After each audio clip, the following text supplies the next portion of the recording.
إن الحمد لله نحمده ونستعينه ونستغفره ونعوذ بالله من شرور أنفسنا ومن سيئات أعمالنا من يهده الله فلا مضل له ومن يضلله فلا هادي له وأشهد أن لا إله إلا الله وحده لا شريك له وأشهد أن محمدًا عبده ورسوله أما بعد فإن خير الحديث كتاب الله وخير الهدي هدي محمد صلى الله عليه وسلم وشر الأمور محدثاتها وكل محدثة بدعة وكل بدعة ضلالة الضلالة في النار من يطع الله ورسوله فقد رشد واهتدى ومن يعص الله ورسوله فقد ضل وغوى اللهم صل على محمد وعلى آل محمد كما صليت على إبراهيم وعلى آل إبراهيم إنك حميد مجيد اللهم بارك على محمد وعلى آل محمد كما باركت على إبراهيم وعلى آل إبراهيم إنك حميد مجيد رب اشرح لي صدري ويسر لي أمري واحلل عقدة من لساني يفقهوا قولي رب زدني علما أما بعد فأعوذ بالله من الشيطان الرجيم بسم الله الرحمن الرحيم يا أيها الناس اتقوا ربكم واخشوا يوما لا يجزي والد عن ولده ولا مولود هو جاز عن والده شيئا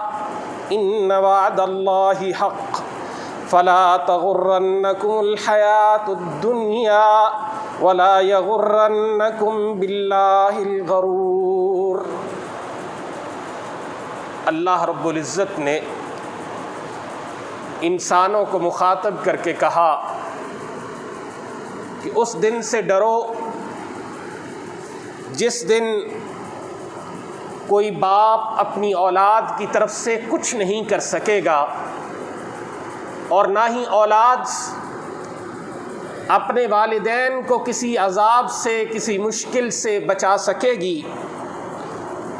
پھر فرمایا ان وعد اللہ حق، اللہ کا یہ وعدہ برحق ہے۔ فلا تغرنکم الحیات الدنیا،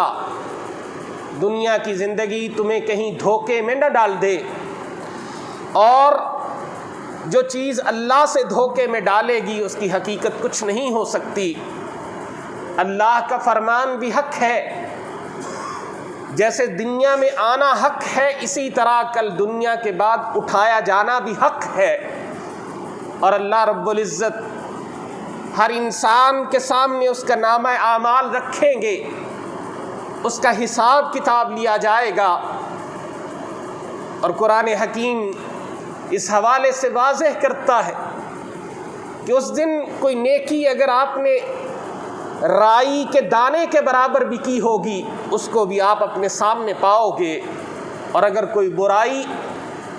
کوئی گناہ، کوئی زیادتی ذرہ برابر بھی کی ہوگی اس کو اپنے سامنے پاؤ گے۔ انسان اگر انکار بھی کرنا چاہے گا تو انسان کے جسم کے اعضاء اور جہاں جہاں اس نے گناہ کیا وہاں پر موجود اللہ رب العزت کی مخلوقات وہ اس کے حوالے سے گواہی دیں گی۔ جہاں جہاں نیکی کی وہاں وہاں کی چیزیں بھی گواہی دیں گی، جہاں جہاں غلطیاں کی وہ پوری کی پوری انسانیت جس دن اللہ کے سامنے کھڑی ہوگی اس دن ہر چیز انسان کی اس کے سامنے رکھ دی جائے گی اور اللہ انصاف فرمائیں گے۔ اور یہ منظر بار بار قرآن حکیم میں اللہ بیان فرماتے ہیں تاکہ انسان اس دنیا کو دائمی نہ سمجھ لے، انسان اس دنیا کو ہمیشہ کی زندگی نہ سمجھ بیٹھے، بلکہ وہ اس کے لیے جستجو کرے، کوشش کرے کہ مجھے کل آنے والی اپنی زندگی کے لیے تیاری کرنا ہے، اور اس تیاری میں سب سے بنیادی کام یہ ہے کہ میرے اللہ مجھ سے راضی ہو جائیں۔ سب سے بڑی تیاری یہ ہے کہ کل اللہ کے سامنے پیش ہوں تو اللہ رب العزت انسان کے بارے میں فیصلہ فرما دے کہ میں اس شخص سے راضی ہوں۔ بلکہ اس سے بھی پہلے جیسے قرآن حکیم نے کہا کہ جب اس کی آخرت کی منزل شروع ہوتی ہے، اگر اللہ راضی ہوں تو اس کے لیے ندا یہ آتی ہے، صدا یہ آتی ہے، یا ایتھا النفس المطمئنہ ارجعی الی ربک راضیۃ مرضیہ، اے نفس مطمئنہ اپنے رب کی طرف راضی ہو کر پلٹ کہ تیرا رب بھی تجھ سے راضی ہو چکا ہو۔ یہ کیفیت کس صورت میں پیدا ہو سکتی ہے؟ جب ہم اس بات پر یقین کامل رکھتے ہوں کہ ہم بھی اپنے تئیں اپنی طاقت کے مطابق تمام تر محنت کو بروئے کار لانے کے بعد اپنے رب سے دعا کر لی ہے، اپنے رب پہ بھروسہ کر لیا ہے، اور یہ منظر اطمینان والا، یہ کیفیت جس میں انسان مطمئن ہو،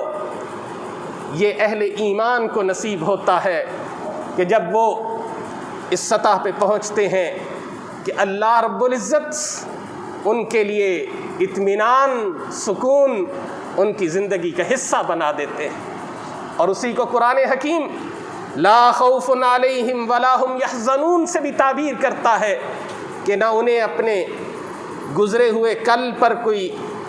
ندامت ہوتی ہے، نہ انہیں اپنے آنے والے کل کے بارے میں کوئی بڑا ڈر اور خوف ہوتا ہے۔ وہ مطمئن اور استقامت والی زندگی گزار کر جاتے ہیں، اور ایسی زندگی گزارنے والوں میں سب سے نمایاں شخصیات وہ یقیناً علماء میں سے ہیں، جن کے اندر اللہ نے تقوی بھی رکھا، خوف بھی رکھا، ایمان بھی رکھا، عمل صالح بھی رکھا، اور انہوں نے دنیا تک اللہ کے دین کو پہنچانے کا حق بھی ادا کیا۔ خلیفہ ہارون الرشید ایک دفعہ کسی عالم سے محو گفتگو تھا تو اس سے کہنے لگا، کوئی بات کرنے کے بعد جو بھی بات ان کے درمیان چلی، جب عالم نے ان سے کہا کہ تم بڑی اونچی شان والے ہو، کہ تم اس وقت امیر المومنین ہو، مسلمانوں کے خلیفہ ہو، تو وہ کہنے لگا نہیں، اصل مقام تو علماء کا ہے، اصل شان تو علم والوں کی ہے۔ اور پھر ساتھ مثال دے کے کہنے لگا کہ دیکھیں جب علماء کی محفل میں آپ بیٹھیں گے تو وہ کیا کہہ رہے ہوں گے؟ قال اللہ، اللہ نے کہا، قال رسول اللہ صلی اللہ علیہ وسلم، رسول اللہ صلی اللہ علیہ وسلم نے کہا، اور اس کے بعد پھر وہ کوئی بات کہیں گے کہ میری سمجھ میں یوں آتی ہے، تو گویا کہ اللہ رسول کے بعد ان کا نام آتا ہے۔ علماء کے بارے میں جیسے رسول اللہ صلی اللہ علیہ وسلم نے ہمیں سمجھایا، بتلایا، قرآن نے ان کے بارے میں کہا انما یخشی اللہ من عبادہ العلماء، جن کے پاس علم ہوتا ہے وہ اللہ سے ڈرنے والے ہوتے ہیں، ان کے سامنے یہ سارے منظر موجود ہوتے ہیں۔ لیکن اللہ معاف فرمائے اگر وہ بگڑ جائیں تو حدیث میں واضح طور پہ بیان کیا گیا، اس آسمان، نیلے آسمان کی چھت کے نیچے ان سے بدترین مخلوق کوئی نہیں ہو سکتی، اور اگر یہ سنور جائیں تو کہا آسمان میں اڑنے والے پرندے، زمین پہ رینگنے والی چونٹیاں، پانی کی گہرائیوں میں چلنے والی مچھلیاں بھی ان کے لیے دعا کرتی ہیں جو علم کے راستے میں نکل کھڑے ہوتے ہیں۔ لیکن اس سارے کے پیچھے ایک بنیادی نقطہ جو آج ہمیں سمجھنے کی ضرورت ہے، وہ نقطہ یہ ہے کہ آج ہمارے درمیان سے علماء اٹھتے چلے جا رہے ہیں۔ ابھی جمعہ کے لیے آنے سے چند لمحے پہلے خبر ملی، ہمارے عظیم استاد تھے شیخ الحدیث مولانا یونس بٹ صاحب جامعہ سلفیہ فیصل آباد میں وفاق المدارس کے پرانے کرتا دھرتا لوگوں میں سے بڑی زندگی ایمان عمل اور دین والی گزار کر داعی اجل کو لبیک کہہ گئے، اور اس سے پہلے گزشتہ 2-3 ہفتوں سے ایک بڑے عالم کی رحلت کی خبر سنائی دیتی ہے، اور بڑے بڑے علماء وہ دنیا سے بڑی تیزی سے جا رہے ہیں۔ تو اس سے وہ منظر جو رسول اللہ صلی اللہ علیہ وسلم نے بیان کیا تھا کہ ایک وقت آئے گا کہ علماء اٹھا لیے جائیں گے، اور آپ نے فرمایا تھا کہ علم دنیا سے یوں نہیں اٹھایا جائے گا کہ سینوں سے نکال لیا جائے گا، بلکہ یقبض العلم بقبض العلماء، جب علماء کو اٹھایا جائے گا تو علم بھی اٹھ جائے گا۔ اور اصل پریشانی اس کے بعد یہ ہے کہ علماء تو اٹھتے جا رہے ہیں، پیچھے ان کی جگہ لینے والوں کی تعداد وہ نہیں ہے جو ہونی چاہیے، بلکہ ان حالات میں، جن حالات میں ہم دنیا کے اندر مگن ہو گئے،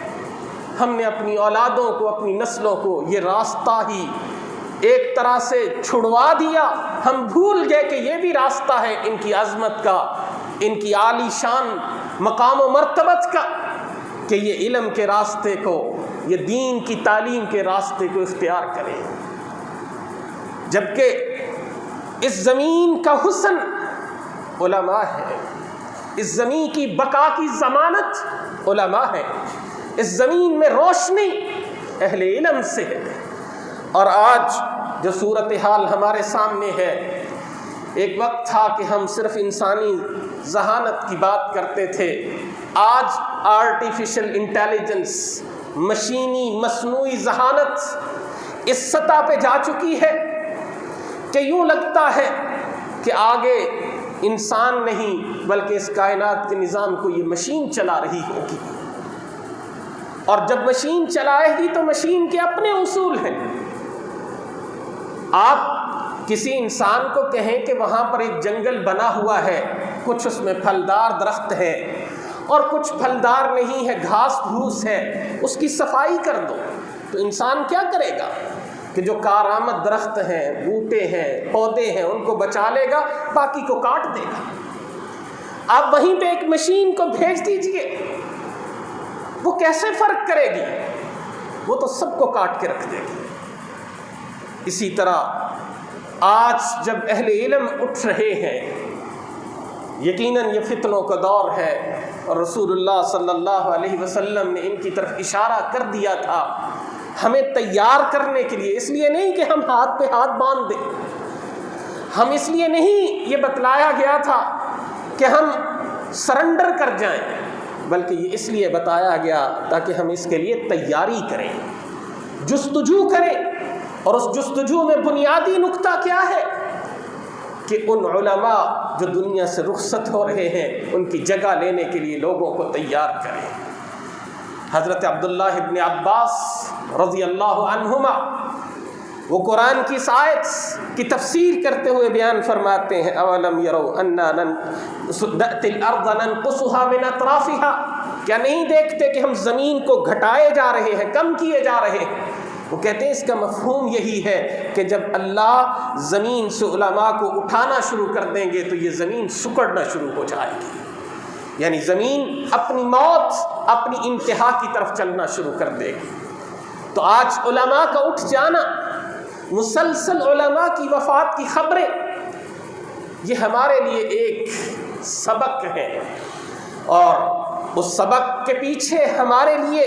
ایک ذمہ داری کا پیغام ہے کہ ہم ان کی جگہ لینے کے لیے نسلوں کو تیار کریں۔ رسول اللہ صلی اللہ علیہ وسلم اس لیے اس دنیا کی حقیقت بیان کرتے ہوئے کیا فرماتے ہیں؟ الدنیا ملعونۃ وملعون ما فیہا، یہ دنیا ساری کی ساری بے برکت ہے، ملعون ہے، اس میں کوئی برکت نہیں رکھی گئی، اس دنیا میں جو کچھ ہے سب کچھ بے برکتہ ہے، سوائے کن کے؟ فرمایا الا عالم، سوائے عالم کے، او متعلم، یا دین سیکھنے والے کے، یا کہا ذکر اللہ، اللہ کا ذکر، اور ایک حدیث میں الفاظ ومن والاہما، جو ان دونوں عالم اور متعلم کے ساتھ تعلق رکھتا ہے، ان کی مدد کرتا ہے، ان کی نصرت کرتا ہے، ان کے لیے اسباب مہیا پہنچاتا ہے۔ آج دیکھ لیجئے یہ چراغ کب کے گل ہو چکے ہوتے اگر ہمارے اسلاف کی قربانیاں نہ ہوتی۔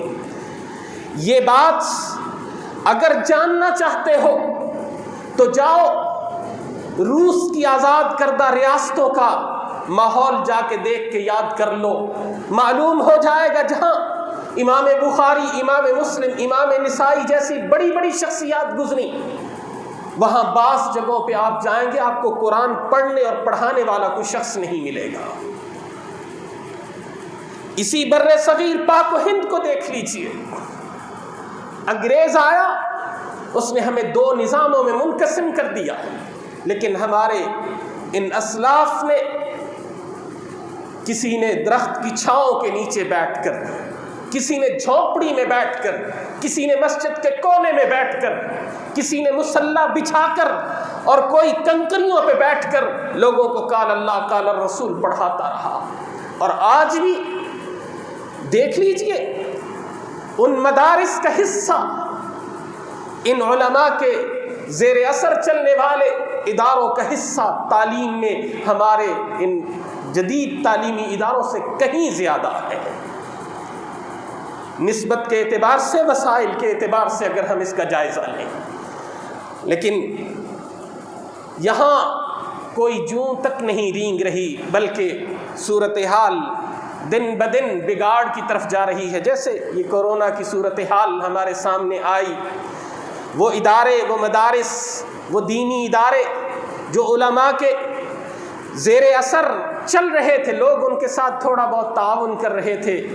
وہ تعاون بھی نہ ہونے کے برابر ہوا، اس کے باوجود وہ کھڑے ہیں، اللہ تعالیٰ ان کی نصرت فرمائیں گے انشاءاللہ۔ لیکن یہ جو خبریں ہمارے لیے آئے دن آ رہی ہیں، یہ بڑی ایک طرح سے ہمیں جھنجھوڑنے والی ہے۔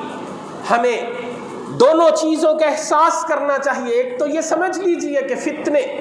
اب رکنے والے نہیں ہیں، ان کی آئی ہوئی گھٹا ہمیں اپنی لپیٹ میں لے چکی ہے۔ بچت کے لیے ایک ہی راستہ ہے کہ جو بچ گئے ہیں ان کی حفاظت کر لیں، اور جو موجود ہیں ان کو علم کے راستے دکھلا دیں۔ یقیناً علم ہمارے لیے سائنس کا، طب کا، ہر چیز کا علم بڑا ضروری ہے، لیکن روحانیات کا علم،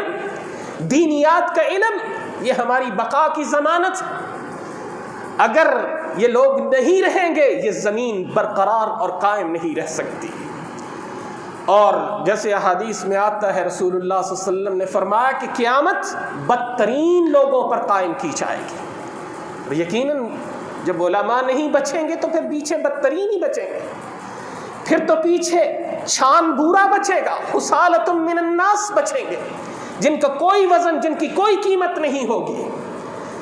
اس لیے علماء کی قدر کیجئے، مزید علماء پیدا کرنے کے لیے جستجو کیجئے۔ کیوں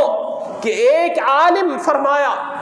رسول اللہ صلی اللہ علیہ وسلم نے اس کی فضیلت عام آدمی پر ایسی ہے جیسے فرمایا کہ میں محمد صلی اللہ علیہ وسلم کی فضیلت ایک عام امتی پر ہے۔ ایک عالم ہزاروں عابدوں پر بھاری ہے، چونکہ علماء لوگوں کو راستہ دکھاتے ہیں، امید کی کرن دکھاتے ہیں۔ آج بھی یقیناً فتنوں کے دور میں حق کہنے والے لوگوں کی کمی نہیں ہے، جنہوں نے امید کا راستہ دکھایا، جنہوں نے بصیرت کا راستہ دکھایا۔ چونکہ سادہ سی بات ہے، نہ ہم ٹکراؤ کے قائل، نہ ہم بغاوت کے قائل، اور نہ ہی ہم بالکل نا امید ہو کے گھروں میں گھس جانے کے قائل۔ ہم احتیاطی تدابیر کو اختیار کر کے تمام تر وسائل کو بروئے کار لاتے ہوئے اس کے بعد اپنے رب کو راضی کرنے کے لیے نکلے، ورنہ قیامت یقین مانیے آیا ہی چاہتی ہے، اور ہمیں ان فتنوں سے کچھ نہ بچا سکے گا اگر ہم نے اپنے ایمانوں کا جائزہ نہ لیا۔ چونکہ آج فتنوں کا حال دیکھ لیجئے کہ خلیفہ راشد، جنہیں تاریخ 5ویں خلیفہ راشد، 8ویں خلیفہ راشد یا عمر ثانی کے نام سے یاد کرتی ہے حضرت عمر ابن عبد العزیز، اموی خلیفہ، شاندار خلافت کا نظام قائم کرنے والے، جن کے دور میں صدقہ دینے والا صدقہ لے کے پھرتا تھا، لینے والا کوئی نہیں ملتا تھا، جن کے دور میں انصاف کا بول بالا اور چرچا یہاں تک تھا کہ سمرقند کی ایک بستی پر مسلمان بغیر بتلائے حملہ کر دیتے ہیں، وہاں سے وفد جا کے شکایت لگاتا ہے، عمر ابن عبد العزیز گورنر کو حکم دیتے ہیں کہ قاضی مقرر کیا جائے، قاضی مقرر کیا جاتا ہے، قاضی اپنے ہی سپہ سالار کے خلاف فیصلہ دیتا ہے کہ تم نے غلط کیا، شام سے پہلے پہلے اس بستی کو خالی کر کے لوگوں کو ان کا تاوان دے کر یہاں سے نکلو گے۔ جن کے دور میں سادگی اور انصاف، امن، ہر چیز قائم ہوئی، آج اس امت کے کچھ بدبخت اٹھتے ہیں، کچھ وہ لوگ جنہوں نے ہمیشہ اس امت کی بنیادوں کو کھوکھلا کرنے کے لیے ہمیشہ کفار کے اعلی کار ہونے کا کردار ادا کیا، وہ اٹھ کر انہی کی قبر کو اکھاڑتے ہیں اور ان کی باقیات کو تیزاب میں جلا دیتے ہیں۔ ان فتنوں کے سامنے کون کھڑا ہوگا؟ کیا وہ جو ٹک ٹاک پہ بیٹھے ہیں؟ کیا وہ جو فیس بک پر 2 پوسٹیں لکھ کر اپنا حق ادا کرنا سمجھ جاتے ہیں؟ نہیں، ان کے سامنے کھڑے ہوں گے ابن حنبل جیسے، ان کے سامنے کھڑے ہوں گے ابن تیمیہ جیسے، ان کے سامنے کھڑے ہوں گے امام ابو حنیفہ رحمۃ اللہ علیہ جیسے، اور وہ یقین مانیے یہ آرٹیفیشل انٹیلیجنس سے کبھی پیدا نہیں ہوں گے، وہ ان علماء کی مسندوں کو سنبھالنے والے ہوں گے جو للکاریں گے بھی، میدان میں بھی اتریں گے، لیکن بصیرت کے ساتھ اتریں گے۔ تو اس لیے جب یہ فتنوں کے دور میں ہم داخل ہو چکے تو یاد رکھیے رسول اللہ صلی اللہ علیہ وسلم نے جہاں سختیوں کا ذکر کیا، جہاں تلخیوں کا ذکر کیا، جہاں مشکل حالات کا ذکر کیا کہ اتنا مشکل ہوگا دین پہ عمل کرنا جتنا کہ ہاتھ میں جلتے ہوئے انگارے کو لینا، وہیں پہ ثواب بھی سلچیے۔ رسول اللہ صلی اللہ علیہ وسلم نے ذکر جو کیے، فرمایا فتنوں کے دور میں دین پر عمل کرنا اتنا ہی عظیم ہوگا جتنا کہ رسول اللہ صلی اللہ علیہ وسلم کے دور میں دیار کفر کو چھوڑ کے مدینہ منورہ کی طرف رسول اللہ صلی اللہ علیہ وسلم کے پاس ہجرت کرنے کا ثواب تھا، اس سے بھی بڑا ثواب ملے گا۔ تو اس لیے ہمیں اور رسول اللہ صلی اللہ علیہ وسلم نے ایسے لوگوں سے باقاعدہ ملاقات کی خواہش ظاہر کی کہ جنہوں نے آپ کو دیکھا نہیں لیکن ایمان لائیں گے۔ یقیناً آج اہل ایمان پر امتحان ہے، اور اس امتحان سے نکلنے کا راستہ یہی ہے کہ فتنوں میں الجھ کر اپنا ایمان نہ کھو دیجیے، فتنوں میں الجھ کر عمل نہ چھوڑ دیجیے، فتنوں میں الجھ کر بصیرت نہ چھوڑ دیجیے، اور اس طرح کی حماقتیں نہ کریں کہ جس سے اللہ مزید ناراض ہو۔ یہاں تو صورتحال اسلام ہمیں کیا سکھاتا ہے؟ حضرت عبداللہ ابن عباس رضی اللہ تعالی عنہما جب ان کی خالہ امہات المومنین میں سے سرخیل سیدہ میمونہ رضی اللہ تعالی عنہا کا جنازہ لے کے چلنے لگے تو کہا اس جنازے کو بڑے آرام سے لے کے چلنا، جھٹکا نہ دینا، تیز نہ چلنا، ہلانا مت، اتنا احترام سکھایا۔ اور رسول اللہ صلی اللہ علیہ وسلم نے کہا کہ مر جانے والے کی ہڈی کو توڑنا ایسے ہی ہے جیسا کہ کسی زندہ انسان کی ہڈی کو توڑنا ہے۔ اس کے احترام کا یہاں تک حکم دیا، لیکن ادھر بدبختی کا عالم، اور اس کے پیچھے یاد رکھیے سبب صرف ایک ہی ہوا کہ جب وہ راسخ العلم علماء نہ رہے، بدبخت ترین لوگ اٹھے اور انہوں نے اٹھ کر زبانیں دراز کی۔ یہاں بھی آپ دیکھتے ہوں گے ہمارے بھی خطے میں بعض علم کے نام پر نہ جانے کیا کیا بکواسیات پھیلاتے ہیں۔ تو جب نفرتیں لوگوں کے دلوں میں آپ پیدا کریں گے تو لوگ تو یہی کریں گے۔ بلکہ یہاں تو بدبختی کا عالم یہ ہے کہ کئی زبانیں دراز ہوتی ہیں، سیدنا صدیق اکبر رضی اللہ تعالی عنہ کو بھی معاف نہیں کرتی، حضرت امیر معاویہ رضی اللہ تعالی عنہ تو چلو بات وہ تو سیدنا عمر فاروق رضی اللہ تعالیٰ عنہ کو معاف نہیں کرتے، امہات المومنین کو معاف نہیں کرتے۔ ہمارے ساتھ ایک آنے والے انقلاب کا بانی یہاں تک کہتا ہے کہ اگر مجھے موقع ملا تو میں امہات المومنین کی قبریں اکھاڑ کر ان کو کوڑے لگاؤں گا۔ تو جب اس طرح کے لوگ دین کے دعوے دار بنیں گے تو یقیناً ان کے ماننے والے بدبخت اور ملعون ترین لوگ یہ حرکتیں ضرور کریں گے۔ اس لیے جہاں ہم اپنا احتجاج ریکارڈ کرواتے ہیں وہیں پر ہمیں اپنے آپ سے بھی سوال کرنا چاہیے کہ ہم اتنے کمزور ہو گئے، ہم اتنے کمزور ہو گئے، ہمیں زندہ رہنے کا بھی حق نہیں ہے، ہمیں مر جانے کے بعد قبروں میں رہنے کا بھی حق نہیں دیا جا رہا۔ کہاں تک چھپو گے، کہاں تک کمزوری دکھاؤ گے؟ اس کے لیے اٹھنا ہوگا، اور اٹھنے کے لیے بصیرت، فہم و بصیرت، عقل و دانش، اس کا دامن نہیں چھوڑنا، علماء کی قیادت میں آگے بڑھنا ہوگا۔ اللہ ہمیں عمل کی توفیق عطا فرمائے۔ سبحان ربک رب العزت عما یصفون وسلام علی المرسلین والحمد للہ رب العالمین۔